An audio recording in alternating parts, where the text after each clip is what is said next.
તો વડોદરાના બાપોદ વિસ્તારમાં પોલીસનું આકસ્મિક combing operation DCP zone 4 N મેકવાલની આગેવાનીમાં કાર્યવાહી કરવામાં આવી। એસપીજીબી બામણિયા સહિત પોલીસનો કાફલો મેદાનમાં ઉતર્યો। શંકાસ્પદ વ્યક્તિઓની સઘન તપાસ હાથ ધરાઈ નાસ્તા ફરતા આરોપીઓની ચકાસણી કરીને કાર્યવાહી કરવામાં આવી। વિવિધ વિસ્તારોમાં પોલીસ દ્વારા સઘન ચેકિંગ પણ કરવામાં આવ્યું। વાહન ચેકિંગ દરમિયાન નિયમ ભંગ સામે કડક કાર્યવાહી, દસ્તાવેજો અને લાયસન્સ વગરના ટુ વ્હીલર જપ્ત કરાયા। ગુનાખોરી પર નિયંત્રણ માટે પોલીસની સઘન કાર્યવાહી, કોમ્બિંગ ઓપરેશનના અસામાજિક તત્વોમાં ફફડાટ ફેલાયો।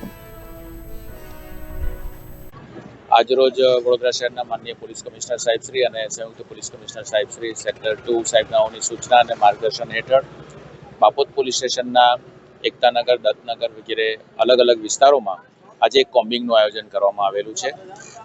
જે કોમ્બિંગની અંદર બાપોદ પોલીસ સ્ટેશન તેમજ ઝોન 4ના અન્ય પોલીસ સ્ટેશનની જુદી જુદી ટીમો તેમજ ક્રાઇમ બ્રાન્ચની ટીમોએ ભાગ લઈ રહી છે અને આ કોમ્બિંગ ઓપરેશન દરમિયાન જે ગુનાહિત ઇતિહાસ ધરાવતા ઇસમો છે, MCR કાર્ડ છે, હિસ્ટ્રી સીટર છે, અગાઉ મિલકત સંબંધી ગુનાઓમાં જેઓ પકડાયેલા છે, એ તમામ ઇસમો એ વિસ્તારોમાં ચેકિંગ હાથ ધરવામાં આવી રહ્યું છે અને અત્યાર સુધીમાં લગભગ 12 જેટલા ઇસમોને શંકાસ્પદ ઇસમોને રાઉન્ડ અપ કરવામાં આવ્યા છે।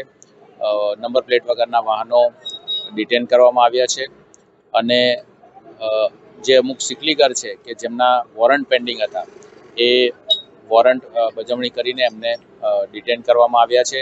હાલ આ કોમ્બિંગ ઓપરેશન ચાલુ છે અને સમગ્ર વિસ્તારમાં ખૂબ જ સઘન આ ઓપરેશન કરીને કામગીરી કરવામાં આવી રહી છે।